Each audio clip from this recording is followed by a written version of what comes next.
Bonjour à tous et à toutes et bienvenue sur le podcast Merci Docteur, le premier comprimé qui s'écoute. Nous sommes ravis de vous retrouver pour ce nouvel épisode consacré à un problème de santé publique majeur puisqu'il s'agit de l'obésité et de ses conséquences sur la santé. Le docteur William Bérébi va donc nous parler des maladies du foie qui sont dues au surpoids et à l'obésité, et notamment de la cirrhose, car aujourd'hui l'obésité est la deuxième cause de cirrhose après la consommation excessive d'alcool. Quand on pense au surpoids, on pense bien sûr à notre ligne, à l'allure qu'on va avoir sur la plage cet été, à notre condition physique si l'on fait du sport, mais spontanément, on ne va pas penser à notre foie. Et pourtant.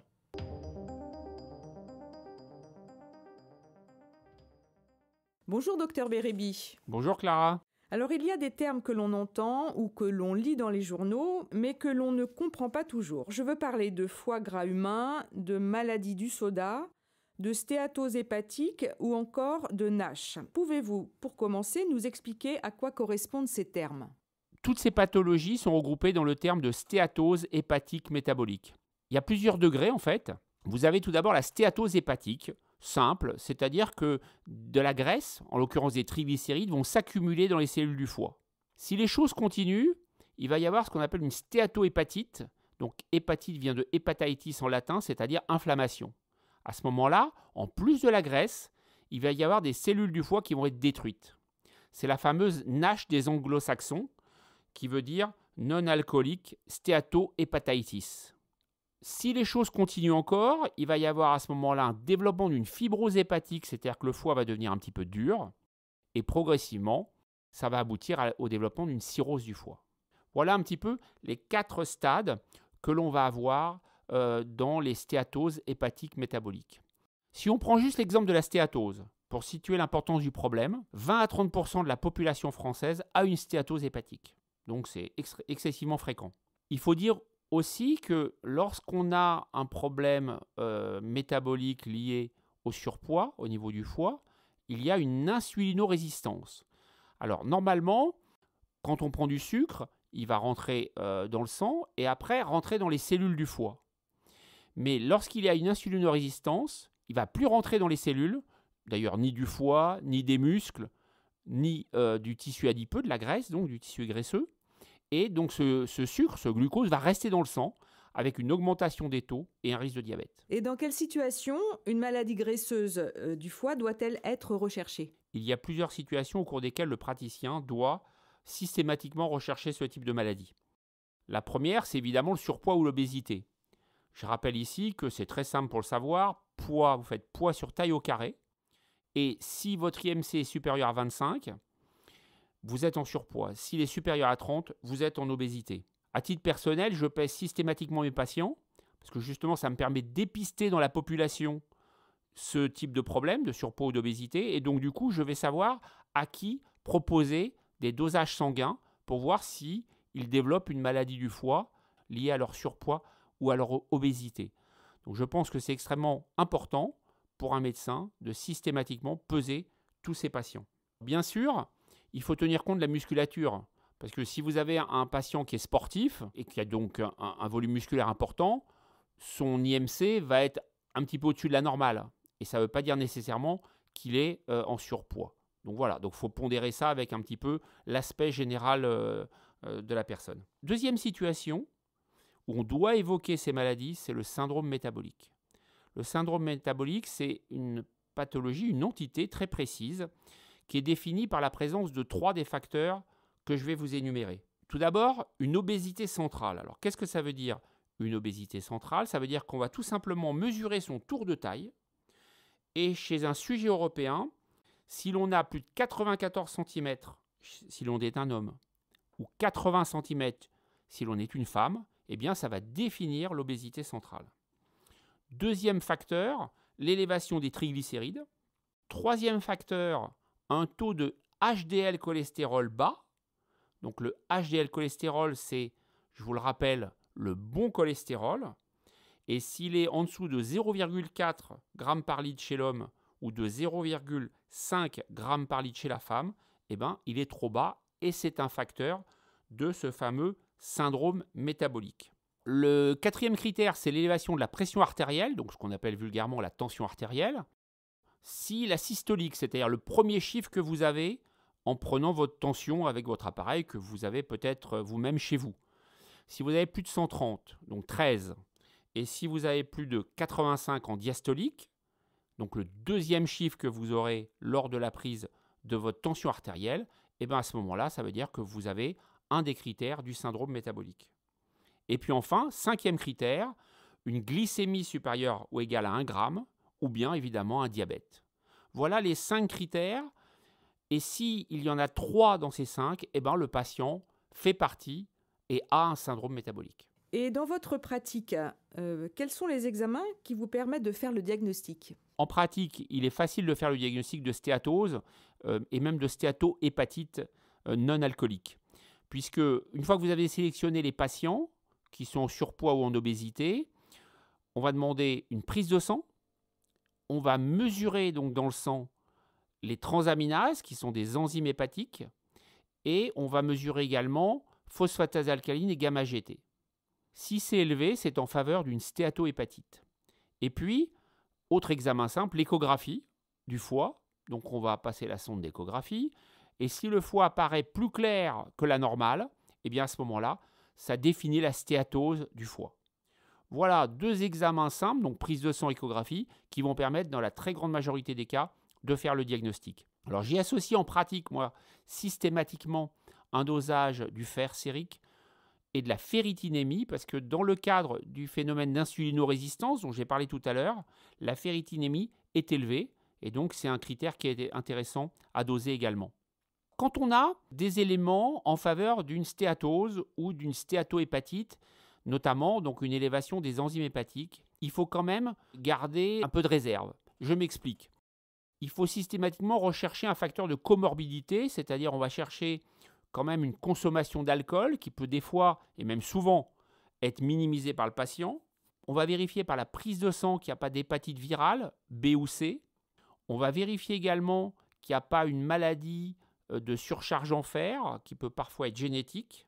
Il faudra interroger le patient aussi sur sa consommation de médicaments, parce que des fois, nous avons des patients qui vont prendre du paracétamol, des anti-inflammatoires ou des antibiotiques, et ça peut être une cause d'élévation des transaminases. Et puis, il y a une cause plus rare, mais quand même qu'on voit de temps en temps, qui est l'hépatite auto-immune, qui est un phénomène au cours duquel le patient va fabriquer des anticorps contre son propre foie. Alors, j'ai une anecdote à ce sujet. Récemment, j'ai vu une patiente en consultation qui avait donc des transaminases élevées depuis 5 ans. Alors, elle avait un très léger surpoids au début, et puis après, elle a maigri, et cette élévation persistait. Alors après, comme elle prenait un médicament contre le cholestérol, les médecins ont pensé que ça pouvait être ça éventuellement. Finalement, je l'ai vue en consultation, elle n'avait aucun surpoids, et elle avait toujours ses transaminases élevées. Donc j'ai fait différentes recherches, et effectivement, elle avait une hépatite auto-immune, qui est un problème complètement différent, avec un traitement spécifique. Donc ce que je veux dire par là, c'est qu'il ne faut pas être aveuglé par la question de l'obésité et par une élévation des enzymes hépatiques, mais systématiquement rechercher un autre facteur explicatif aussi.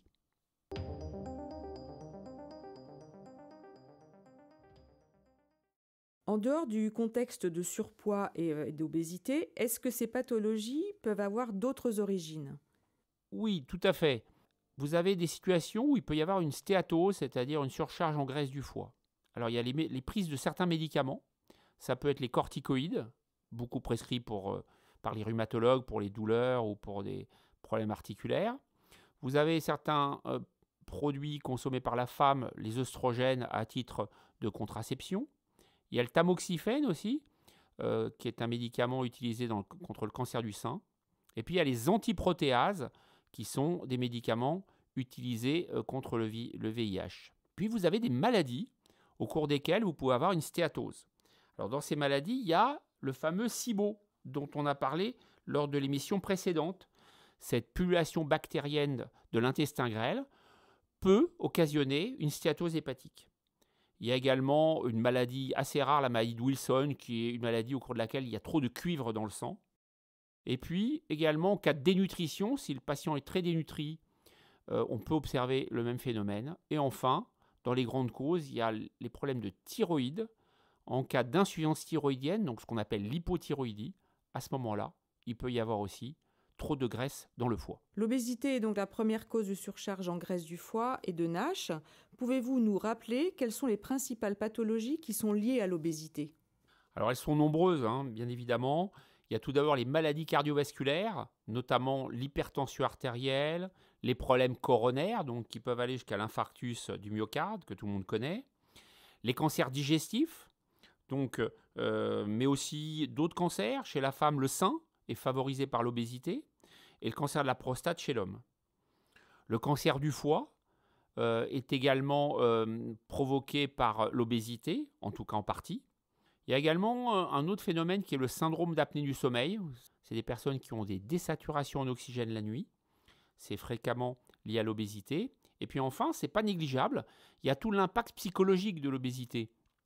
Il y a une dévalorisation de soi, des gens qui sont évidemment déprimés d'être physiquement dans cet état-là. L'obésité a donc plein de conséquences, certaines somatiques, donc sur le corps, certaines psychologiques. Et c'est un problème extrêmement important à prendre en charge. Est-ce que l'obésité augmente en France ou au contraire, est-ce que le nombre de personnes souffrant d'obésité diminue ? Alors le surpoids et l'obésité sont en progression constante malheureusement en France et dans tous les pays industrialisés. Alors il y a une grande cohorte qui s'appelle la cohorte Constance qui a été lancée en 2012, bouclée en 2013 et qui a regroupé finalement 29 000 participants. Donc c'est une grosse étude et ça nous a permis d'avoir des chiffres précis. Donc cette étude, cette cohorte a permis de mettre en évidence plusieurs choses. Tout d'abord qu'il y avait un déséquilibre entre les sexes. C'est-à-dire qu'il y a plus de surpoids ou d'obésité chez l'homme que chez la femme. Alors le fait qu'il y ait plus de surpoids chez l'homme peut s'expliquer par l'image sociale. C'est-à-dire qu'un homme un petit peu rondouillard, un petit peu enrobé, ça jouit d'une image sociale plutôt positive de quelqu'un qui est un bon vivant, on va dire. Chez la femme, c'est moins bien vu et donc cet impact social pourrait expliquer que la femme fasse plus attention à son poids que l'homme. Alors si l'on veut être plus précis, il y a dans cette cohorte 56% d'hommes en surpoids ou en obésité et 41% de femmes. Donc vous voyez quand même une assez grosse différence. Pouvez-vous nous préciser quelle sera l'évolution de l'obésité en France dans les prochaines années ? Concernant la France, et spécifiquement sur l'obésité, donc là on met de côté le surpoids, il y aura 25 à 30% des Français obèses en 2030, donc dans 10 ans. Donc c'est considérable, ça fait un Français sur 3 ou sur 4. Donc c'est véritablement un problème de santé publique qui va exploser encore plus qu'aujourd'hui et qu'il va falloir prendre en charge dans notre société. Pour illustrer un peu les choses, je vais vous donner 2 exemples concrets de cette évolution. La première, c'est la taille des vêtements. Vous savez peut-être ou peut-être pas que les vêtements sont modifiés en termes de taille, c'est-à-dire que ce soit chez l'adulte ou chez l'enfant, un 2 ans ou un 4 ans ou un 6 ans, ou bien un M ou un L chez l'adulte, va être différent de ce qui se faisait il y a 10 ou 20 ans. Donc les fabricants modifient un petit peu la taille des vêtements pour répondre à cette évolution défavorable de la société. Même chose pour les compagnies aériennes, les tailles des sièges ont augmenté au cours des 20 dernières années, donc progressivement ils augmentent de 1,5 ou 1 cm selon les possibilités financières, puisque ça augmente le coût. Mais voilà, donc c'est 2 reflets, si vous voulez, de la modification du poids de la population française.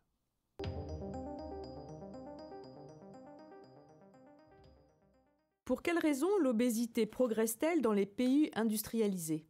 L'augmentation de l'obésité dans les pays industrialisés a plusieurs facteurs explicatifs.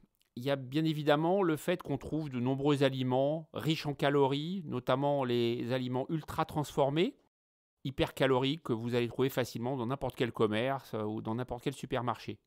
Il y a le phénomène de sédentarité. Aujourd'hui, on se déplace beaucoup en voiture, les gens marchent moins.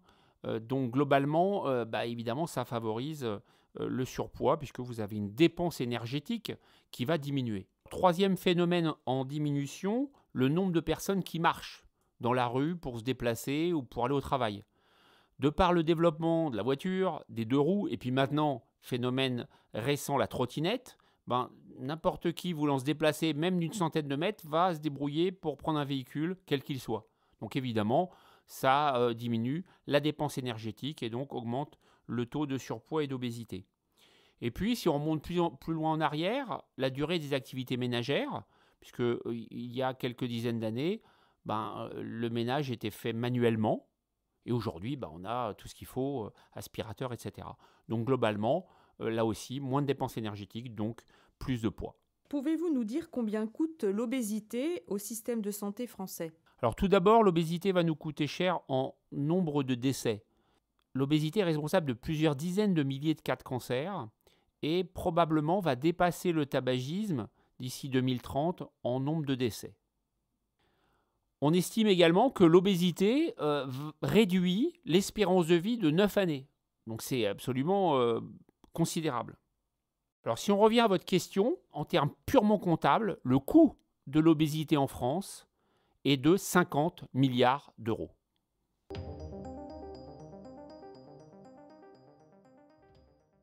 Pour en revenir à la NASH, vous nous avez dit qu'il existe un risque de cirrhose. Comment fait-on en pratique pour le savoir ? Alors, je rappelle que la NASH va se distinguer de la stéatose par le fait qu'il va y avoir une destruction des cellules du foie et donc, sur la prise de sang, une élévation des transaminases. Lorsqu'il y a une stéatohépatite, donc destruction des cellules, à ce moment-là, c'est là que le risque de fibrose du foie va apparaître. Et donc, qui dit fibrose du foie, dit cirrhose du foie. L'autre jour, j'ai vu en consultation, je vous raconte une petite anecdote. L'autre jour, j'ai vu en consultation quelqu'un qui venait me voir avec un problème donc, de stéatohépatite, avec peut-être une suspicion de cirrhose du foie. Et donc, on lui avait proposé de faire une biopsie du foie. Alors, en fait, la biopsie du foie n'est pas du tout systématique, contrairement à ce qui se faisait il y a 20 ans, puisque aujourd'hui on dispose d'examens dits non invasifs, qui sont des examens qui vont nous permettre de savoir si vous avez une fibrose ou une cirrhose du foie, sans être obligé de faire cette fameuse biopsie du foie. Il y a 2 examens non invasifs qu'on utilise en pratique courante. Le premier, c'est ce qu'on appelle le FibroScan. Alors, le FibroScan, c'est quoi ? C'est très simple. C'est une sonde qu'on va tout simplement vous poser sur le ventre et on va mesurer, grâce à des ultrasons, la dureté de votre foie. Et selon le résultat, on saura s'il y a de la fibrose, voire une cirrhose du foie.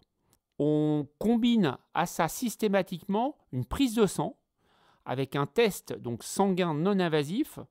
Il y en a un certain nombre, notamment le fibrotest, le fibromètre, mais ils sont nombreux. Et on va avoir également un chiffre qui va refléter votre fibrose au niveau du foie. Voilà, avec ces 2 tests-là, en général, on sait à quoi s'en tenir. Et quelle place reste-t-il dans tout ça pour la biopsie du foie ? Alors, on va la faire dans les situations où il y a une discordance. Ça arrive. Des fois, on a 2 tests qui donnent des informations différentes. À ce moment-là, évidemment, il va falloir faire cette biopsie pour faire la part des choses. Et puis, deuxième situation, lorsqu'on a vraiment besoin d'une preuve absolue qu'il y a une cirrhose, parce que ça va conduire à différentes thérapeutiques éventuellement spécifiques, à ce moment-là, on peut être amené également à proposer la biopsie du foie. Et une fois que vous avez fait le diagnostic de stéatose ou de stéatohépatite, quel traitement proposez-vous ? Lorsqu'on a établi ce diagnostic, la première chose, ça va être de rechercher les autres facteurs de risque cardiovasculaires. Donc, on va interroger le patient pour savoir si dans sa famille il y a eu un cas, par exemple, d'accident coronaire, donc d'infarctus du myocarde, pour dire les choses simplement, s'il est tabagique ou s'il a un taux de LDL cholestérol, donc le mauvais cholestérol élevé. Donc, on va mener de front tout ça pour réduire son risque cardiovasculaire. Si on retrouve chez lui des éléments du syndrome métabolique, par exemple une hypertension artérielle ou un diabète, évidemment, on va les traiter pour éviter, encore une fois, que son état cardiovasculaire ne s'aggrave.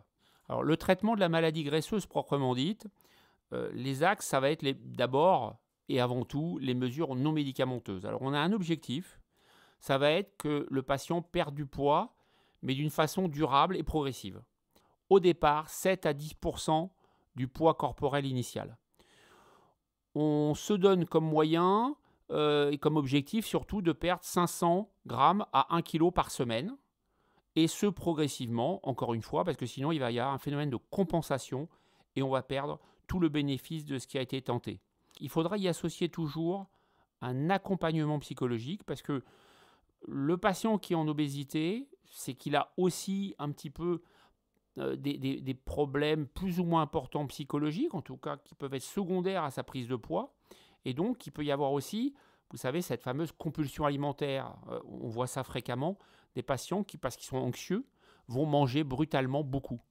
Donc, il peut y avoir intérêt à associer une thérapie comportementale pour lutter contre les phénomènes de boulimie notamment. Deuxième grand axe pour aider les patients, c'est l'activité physique. Donc il faut l'augmenter ou la démarrer s'il n'y en a pas du tout. Quelles sont les recommandations? C'est 2 à 3 heures par semaine, réparties en 3 à 5 sessions. Alors vous avez 2 types d'efforts possibles. Les efforts dits aérobie, c'est-à-dire l'activité sportive. On va marcher, on va faire du vélo, dehors ou statique. On va courir éventuellement, voire faire du tennis. Et puis, il y a les activités physiques dites en résistance, c'est-à-dire la musculation. Il n'y a pas de supériorité de l'un ou de l'autre, mais par contre, ce qui est démontré, c'est qu'en combinant les deux, on augmente la dépense énergétique et donc on accélère la perte de poids.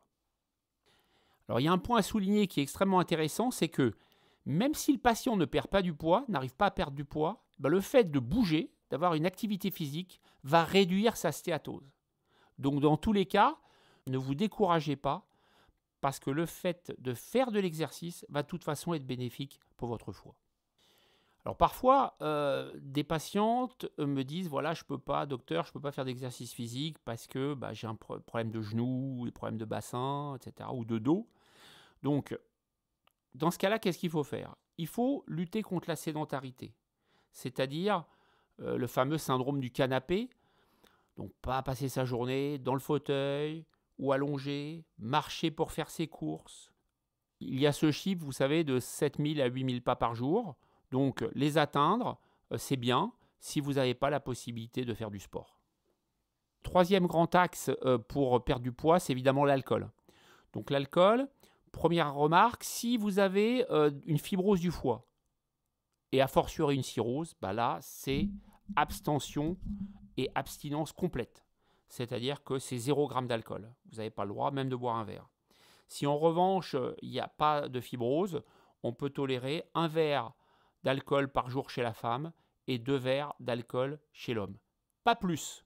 Les recommandations sont claires. On sait maintenant que à partir de 2 verres d'alcool chez la femme et 3 verres d'alcool chez l'homme, tous les jours, vous pouvez développer une cirrhose du foie.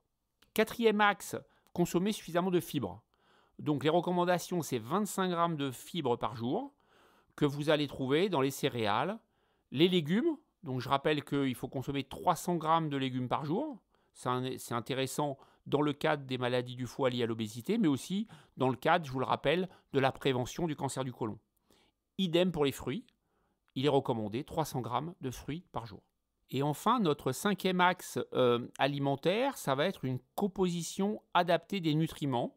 Ça veut dire en clair, on va réduire les graisses et on va augmenter les glucides, donc les sucres, en particulier les sucres lents. Et on va faire appel au fameux régime méditerranéen. On entend beaucoup parler de ce régime méditerranéen et d'ailleurs nous avons une question d'un auditeur sur ce sujet.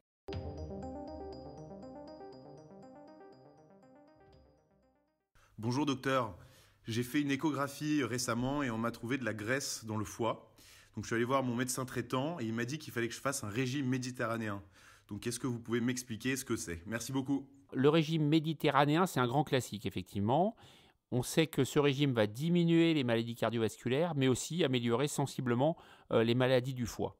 Donc ça consiste en quoi? Alors tout d'abord, utilisation de l'huile d'olive. L'huile d'olive, ça doit être clairement la source de graisse principale.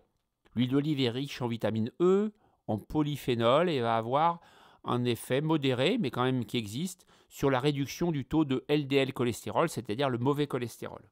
Vous devez avoir une alimentation végétale, donc beaucoup de fruits, beaucoup de légumes secs, de champignons et de fruits secs. Troisième élément, une alimentation riche en céréales, donc pain, pâtes et riz. Donc on conseille d'en consommer tous les jours Et globalement, l'apport énergétique avec ces produits doit représenter 50 à 60% de votre apport énergétique total. Il faut également essayer d'utiliser des aliments peu traités, des légumes et des fruits de saison. Donc ça, c'est une mesure de bon sens, mais c'est quelque chose qui est important à respecter. Il faut donc consommer des légumes et des fruits à chaque repas.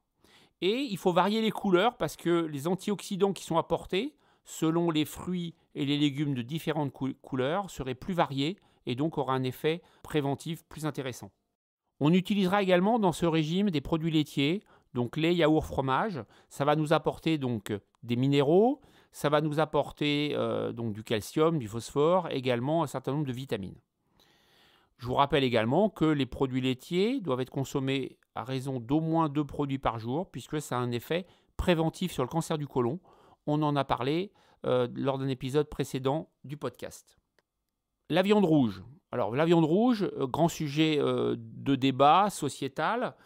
Globalement, on ne va pas en consommer beaucoup. De toute façon, on sait que pour la prévention du cancer du côlon, c'est 500 grammes. Là, pareil, il faut en consommer relativement peu.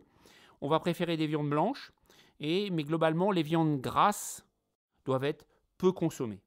En revanche, on va consommer beaucoup de poissons, donc des poissons gras notamment, maquereaux, thon, sardines, au moins 2 fois par semaine, mais si on peut davantage, on peut le faire. Ça a beaucoup d'effets sur le plan cardiovasculaire, donc c'est extrêmement intéressant. On va également consommer des œufs, 2 à 3 fois par semaine. Ça va nous apporter des protéines, ça va nous apporter des vitamines et des minéraux, donc c'est un aliment très intéressant. On finit son repas, on arrive au dessert, et donc là, c'est très simple, les fruits frais devraient constituer notre dessert habituel.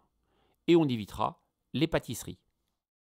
Et puis, pour accompagner tout ça, on va donc, comme je l'ai dit tout à l'heure, consommer peu d'alcool, et on va boire beaucoup, 2 litres d'eau minérale, ou à défaut, de source ou du robinet par jour. Si on a du mal à boire de l'eau, on pourra faire appel aux infusions, par exemple. Mais le but, c'est quand même d'apporter 2 litres d'eau par jour, d'une manière ou d'une autre. Et les pâtes dans tout ça, est-ce qu'on peut en consommer ou est-ce qu'il faut mieux les éviter ? Oui, tout à fait. Donc les pâtes, c'est une question qui m'est souvent posée d'ailleurs par les patients. Pâtes et Méditerranée, ça fait plutôt bon ménage. Donc on peut en consommer effectivement dans le régime méditerranéen, mais avec certaines règles. Donc 125 grammes par portion maximum. Les cuisiner al dente, c'est-à-dire un peu ferme, parce que vous allez avoir au niveau glycémique quelque chose de plus efficient. Il faut prendre des pâtes épaisses, parce que les pâtes épaisses vont avoir également un index glycémique plus bas. Et puis, vous pouvez également, on peut s'aider de pâtes complètes, ça peut être également une option. Cette question sur les pâtes me permet de faire une transition vers les glucides et l'index glycémique. Il faut bien privilégier les glucides avec un index glycémique bas. Donc, c'est-à-dire, par exemple, pour les légumes, carottes, betteraves, maïs. Si vous consommez des patates, consommez des patates douces au lieu de prendre des pommes de terre. Je peux vous citer également, si vous voulez, quelques fruits à index glycémique bas. Il y a les pommes, les poires, les agrumes. Vous avez tous les fruits à pépins, comme les pêches, nectarines. Et vous avez également les fraises. Et enfin, pour avoir un index glycémique bas concernant le pain, je vous conseille d'utiliser des pains aux céréales ou au levain au lieu de consommer du pain blanc.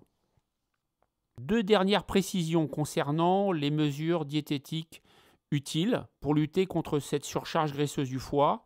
Il faut réduire la consommation en fructose industrielle, c'est-à-dire les sodas et les biscuits. Et vous pouvez par ailleurs consommer du café. Le café a une activité antioxydative, vous le savez depuis que vous avez écouté, en tout cas j'espère, l'épisode sur alimentation et cancer. Donc le café permet de lutter contre la surcharge graisseuse du foie, donc vous pouvez en consommer sans problème.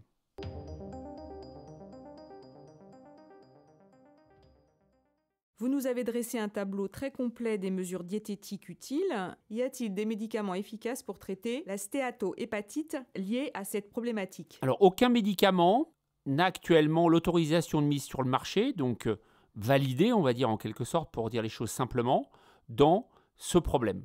Ni en Europe, ni aux USA. Il y a beaucoup de recherches, évidemment, parce que c'est un problème de santé publique mondiale. Et l'une des pistes de recherche, c'est le travail sur le microbiote intestinal, puisqu'on sait que le microbiote joue un rôle important dans l'obésité. Mais à ce jour, il n'y a pas de médicament validé. Le seul médicament qui est en l'occurrence une vitamine, c'est la vitamine E, qui a donné des résultats intéressants sur la stéatose et même la stéatofibrose, mais c'est à pondérer par le fait qu'il y a eu des cas, peut-être un surrisque de cancer de la prostate ou d'accident vasculaire cérébral lors des prises chroniques de vitamine E. Donc ce sujet est débattu. Assez souvent, malheureusement, on peut se retrouver devant un patient qui n'arrive pas à perdre de poids malgré toutes les mesures diététiques qu'on a mises en place et avec une maladie du foie qui évolue. Et dans ce cas-là, la seule solution, c'est la chirurgie bariatrique, c'est-à-dire la sleeve gastrectomie ou le bypass gastrique, qui vont permettre de réduire le poids du patient d'une façon importante. On sait que lorsqu'on fait une chirurgie bariatrique, on va réduire la stéatose, donc la graisse dans le foie, dans 85% des cas, et même la fibrose du foie peut régresser d'environ 1 cas sur 2. Merci Dr Bérébi pour toutes vos explications très précises qui nous ont permis de bien cerner ce problème majeur en France et l'importance de la prévention. Je pense ici notamment aux enfants à qui il faut parler des problèmes de surpoids afin qu'ils en aient conscience le plus tôt possible. N'hésitez pas à faire connaître autour de vous le podcast Merci Docteur, mais aussi la chaîne YouTube du Dr William Bérébi, qui est la première chaîne consacrée aux pathologies digestives. Vous y retrouverez tous les épisodes du podcast du Dr Bérébi. Si, comme notre auditeur, vous avez aussi une question à poser, je vous invite à nous écrire ou envoyer une note vocale à mercidocteur.podcast@gmail.com. Nous vous donnons rendez-vous dans 3 semaines pour un nouvel épisode. Au revoir, Dr Bérébi. Au revoir Clara et à bientôt à tous.